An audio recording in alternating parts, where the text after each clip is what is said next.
Okay, so the kind of basis for everything that is being done now is this idea called the new rural paradigm. And the new rural paradigm is an evolution of the work that the OECD Rural Program has carried out. And it basically tries to take pieces of ideas from all the previous projects and put it into a systemic way of thinking about how you might reshape rural policy to accomplish this goal of sustainable development. And it's in part a reaction to rural is just, that's interesting, this discussion of, well, we can't use rural anymore, so what do we call it? Not urban.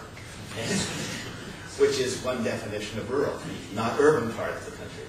And, the rural is farming, the Senate report. Well, was that triggered by a search for higher farm incomes, or was it a search for poverty?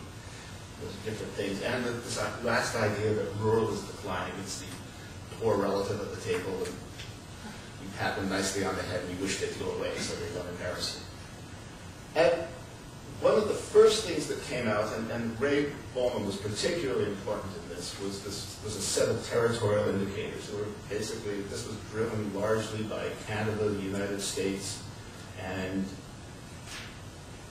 Germany, to put together a database at the subnational level that included a differentiation between rural and urban to see exactly what was going on. And what this database showed right away was that on average urban areas do better than rural areas. But you can't conclude that all urban areas are doing better than all rural areas. In fact, some rural areas do better than the vast majority of urban areas, and some urban areas are nightmares compared to most rural areas.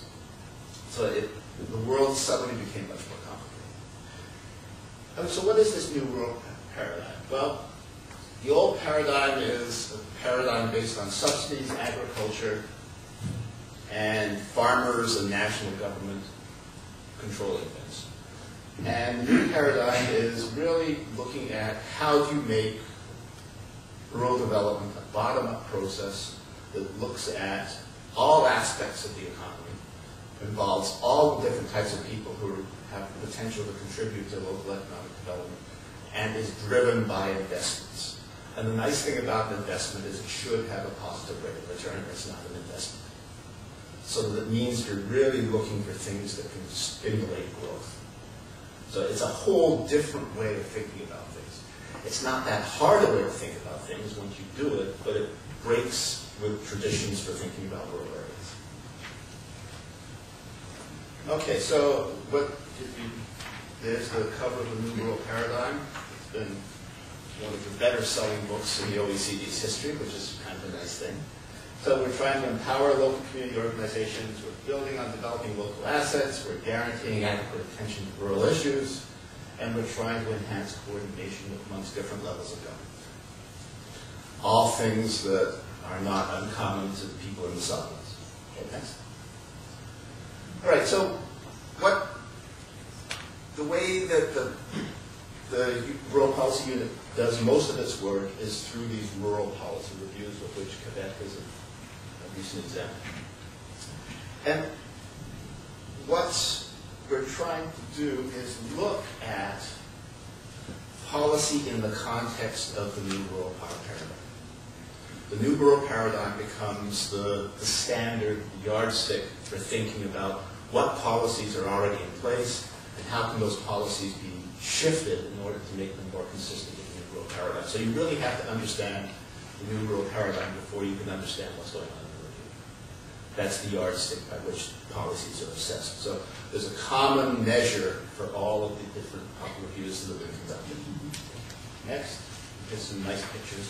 Yeah, you got nice pictures, I think. Some nice pictures. I know you follow me, so I have to. And then I have this nice overlay on my nice pictures, which has the 7 of the reviews. Those are the ones that have been printed so far. We've only been doing these for 3 years, and we've got Quebec and England that will be printed this year, and then South Africa and some other ones coming up. Okay, so the review process. it's a three-part process, and it's a painful process, I think. I think Yannick will agree to that. And the first part is the background report, where the background report asks everybody the same set of questions. And it usually takes 3 months for the country to respond to the background report, even if they've got a good statistical system. What most countries find is that all these things that they thought they knew, when they're asked to quantify them, they can't. And because they can't quantify them, this is the first lesson in the process. You have to go back and think about, okay, if we think this is true, how do we know that it is or it isn't, and how can we demonstrate that it is or it isn't, how do we come up with some measure?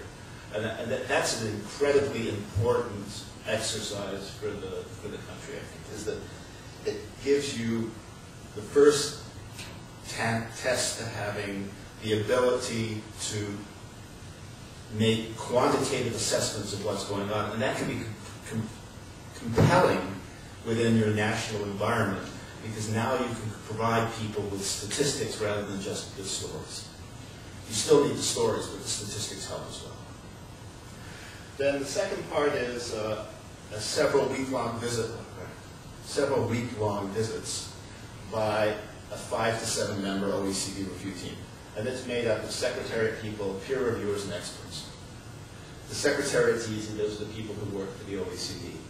The peer reviewers are, there's always at least 2 peer reviewers. In the case of Quebec, there were 3. And the peer reviewers for Quebec were Australia, France, and